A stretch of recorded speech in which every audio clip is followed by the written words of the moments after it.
I did a scenario on Avatar Aang earlier where I discussed what would happen if he died, and I also discussed the many possibilities and ways in which he could die and how that would change things. Same thing with Avatar Korra. If Avatar Korra died prior to the events of the series, if let's say she died as a child, like she was let's say she was successfully kidnapped by the Red Lotus and they decided to just put her in the Avatar state and kill her then, well, then she would just be dead and the Avatar cycle would end and everything would fall out of balance and things would just fall apart. And obviously, Amon would still be a threat, but literally no one would be able to stop him. Okay, maybe Katara would, but I'm not even sure she could because Amon was insanely powerful. Now, Unalaq would be a massive threat too, except with the Avatar destroyed in the Avatar state, well, Unalaq would have no way to open the spirit portal, so... But with the Avatar dead and Robin completely destroyed, maybe Vato would be strong enough to just open the spirit portals himself and escape from prison himself and fuse with Unalaq, and that would be the end. And no one would be strong enough to stop a Red Lotus from destroying every single world leader and killing and plunging the entire world into chaos. No one would be strong enough to stop Kuvira from enforcing her tyranny. So with Korra dead before the events of the series, then everyone would just be like, it would be very interesting though, because if Amon got his way, then no one on the planet would have bending, so the Red Lotus would be deeply affected. Although maybe Unalaq and obviously Kuvira would be affected too, but Unalaq might still get around it because he's very spiritual, so maybe Vatu would help him. Although maybe, and it's possible that yeah, I wonder how Vatu would actually feel about the rest of the Red Lotus, but that's a topic for another time. Now, if Korra died, like somehow during the kidnapping attempt, when the Red Lotus tried to kidnap her and Korra like died, well, but she was not in the Avatar state. In that case, she would just be reborn to the Earth Kingdom, and I think it's possible that the White Lotus would probably just capture the Red Lotus and put them in prison, and they would search for the new Avatar who was born in the Earth Kingdom, and things might be a little later. Like it might take a few more years to train the Avatar, and maybe Amon would still gain more ground and leverage. But in that case, I think things would be relatively fine because Korra was very young when the Red Lotus tried to kidnap her. So if she had died then the new Avatar would not have been much younger. So would have just been born right away. So it would have only been like 4 years younger. So maybe it would have been a big deal. Maybe it wouldn't have. It's hard to say. Now, if Korra, if let's say Amon just, after taking away Korra's bending, or maybe instead of taking away Korra's bending, Amon just killed Korra. Well, then the next Avatar would have been born in the Earth Kingdom.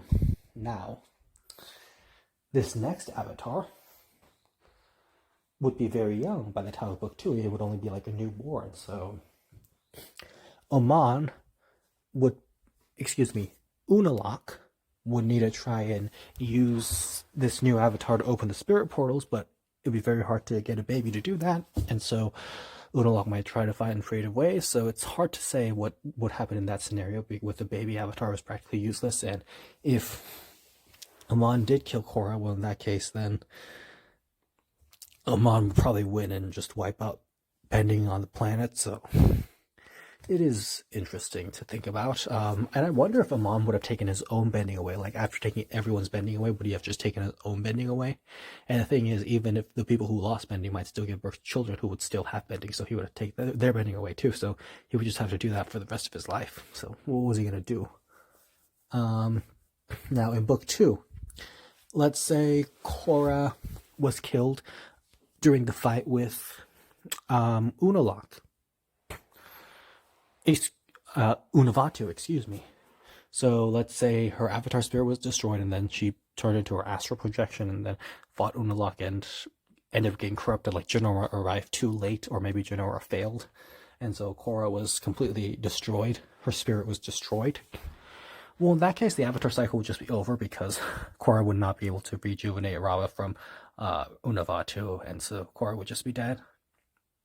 And Unavatu would just destroy the entire world. Although perhaps Rava would eventually regrow out of Unavatu, and and she might be able to defeat Unavatu, but I mean, I doubt that. He'll probably just destroy her again, so it would be extra bad if she died in book 2. Now, we'll come back to book 3 in a moment, but let's go to book 4. If Korra died in book 4, like let's say Kuvira killed her, using the spirit ray, like in the final battle when Kuvira has lost everything, but she tries a last-ditch effort to kill Korra by shooting that spirit laser beam cannon at her, and Korra manages to escape and then block it and create the spirit portal.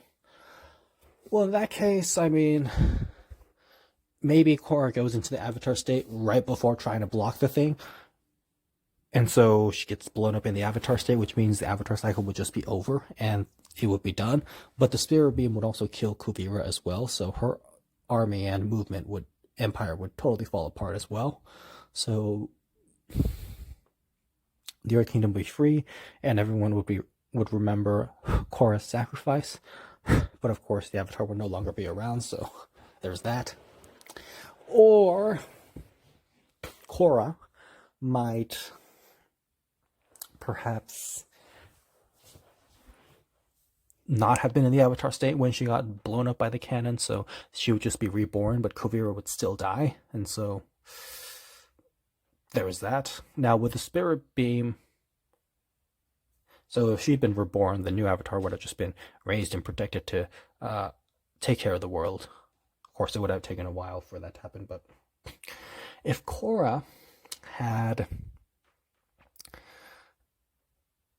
So, if Korra had died and the spirit cannon had still kept going, well, would that have blown up the entire world? Is possible, because the reason it turned to a spirit portal was because Korra blocked the energy and then absorbed it and then re-emitted it, and it created the spirit portal. But if Korra hadn't been around to do that, then I'm not really sure what would have happened. Now, going back to book 3, let's say, and now this is where it gets similar to Aang's scenario. So, if Korra died after Unalaq administered the poison, after Zahir administered the poison, and let's say she was, like, Sue pulled out the metal from Korra, so Korra was somewhat free of the poison. As we know, there was still metal left inside her body, but she was somewhat free of the poison. Well, in that case, but let's say she was still too injured and weak and she ended up dying from physical injuries, well, she would be reborn into the Earth Kingdom, and I think the air nomads and all the people of the White Lotus would do their best to find the new Avatar, and they would find the new Avatar and train him, and all would be... And Kuvira would still rise to power, and so Kuvira, in this case, might want access to the new Avatar, and she might try to kidnap the new Avatar so that she could have the Avatar on her side, because having the Avatar in our army would be the massive assets, so they would probably have to protect the new Avatar from Kuvira while also training the new Avatar. Now, if, let's say, Korra died in the Avatar state, so the Red Lotus managed to successfully kill her in the Avatar state, like Ghazan used the lava to melt Korra while she was in the Avatar state. Well, in this scenario, the Avatar cycle is over and broken and everything is done and they have all failed. Now, I think Minghua would still die because Mako would still kill Minghua, and Mako and Bolin would probably still kill Ghazan, and Zahir would still be captured. I don't think the Red Lotus would win. I think they would still lose because they were outmatched and outnumbered, because the moment Bolin mastered lava bending is the moment the tides turned, or actually I guess the moment Pali died is the moment the tides turned, because with Pali dead, well, they've lost arguably the most powerful member of the Red Lotus. With Bolin able to lava bend, well, that's neutralized the other most powerful member of the Red Lotus, because Ghazan's lava bending is no longer unique, and Minghua is very vulnerable, and Zahir, even though he can fly, a bunch of airbenders could still take him down. So I think the Red Lotus would still lose, and Kuvira would still rise to power and just take over the entire Earth Empire and destroy all of the United Republic and just take over completely. And there would be no Avatar to stop her because the Avatar cycle would be over, Avatar would be extinct because Korra would have died in the Avatar state. And so now would Kuvira have just stayed in the Earth Kingdom? I made another video on speculating about this. I'm not really sure what she would have done. I'm not really sure if she would have gone to other places and conquered them too.